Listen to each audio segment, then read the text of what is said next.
I'm going to show you a little secret here that I learned the hard way. No, I did use a wooden dowel rod here, and I might still use one.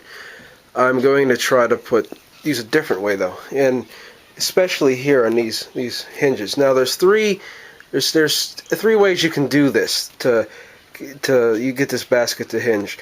One way is the way Tom Creed did. He used wood screws. I've done that. It works in some. If you have a looser basket, it works really well. That's one way to get it to work. I use wooden dowel rods, and I got away from using them, and I won't use them anymore on these these 2 points because of the fact that I sent one out to Kansas City, a really beautiful basket, and the postal inspectors had inspected it, and they didn't know what it was, and they rattled it, and they broke the dowel rods in it. And so I thought to myself, there has to be some other way in which, and this is the only time I use a Dremel, the only time there has to be a way that I can manufacture a dowel rod that will not break under the same stresses. So I'm thinking to myself, I can't use steel because steel will rust. You're left with gold. I'm not going to use gold. Lead. I'm not using lead. Too soft. So I'm sitting there one day, I'm thinking, what can I use the same size as my dowel rods that is another metal? And I'm looking, and I found an aluminum roofing nail. Very simple. It's a softer metal, but it's not going to rust. It's reliable. It's strong. And I'm going to mark it, and I'm going to cut it on these 2 points, and it's going to fit right there. And I'm going to do the same later on after I get the whole basket done. The last thing I'm going to do is put these in, and I'll cut them off, and I'll make a dowel rod out of aluminum nail, and I'm going to cut it with a cutting wheel. Sparks are going to be flying. I'm not going to tape that. It's kind of custom fitting stuff, making them work the way you want them to. And this is one of those ways around a problem that is a creative solution to it that they don't tell you about in the books. But aluminum roofing now makes a great dowel rod. All right, so I cut it out. Here's the wooden dowel rod I had been using temporarily. That goes through here. Here's the metal one I just made.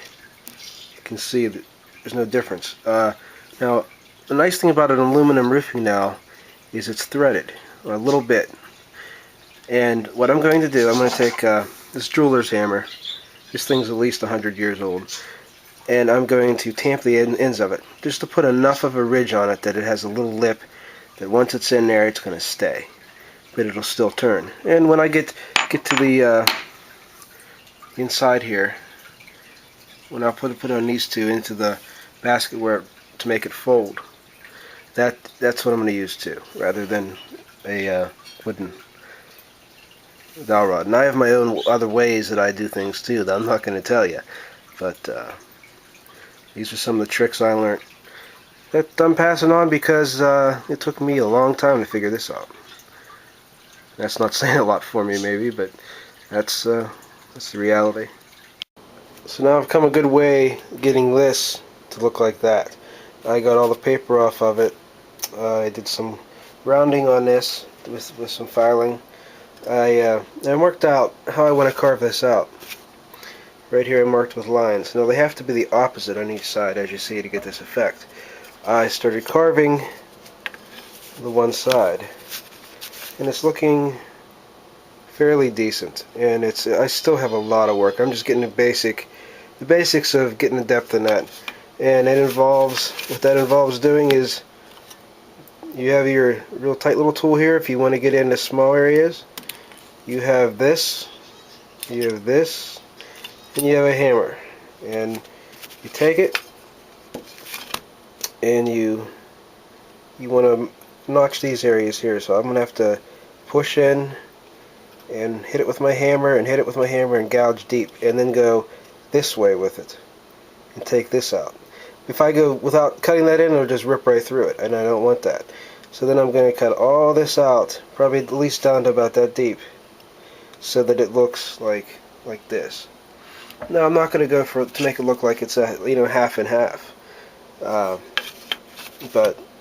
that's the steps. And these are very dangerous tools. I mean, they don't look like they would be, but let me tell you, there's a few times I've spilled some blood.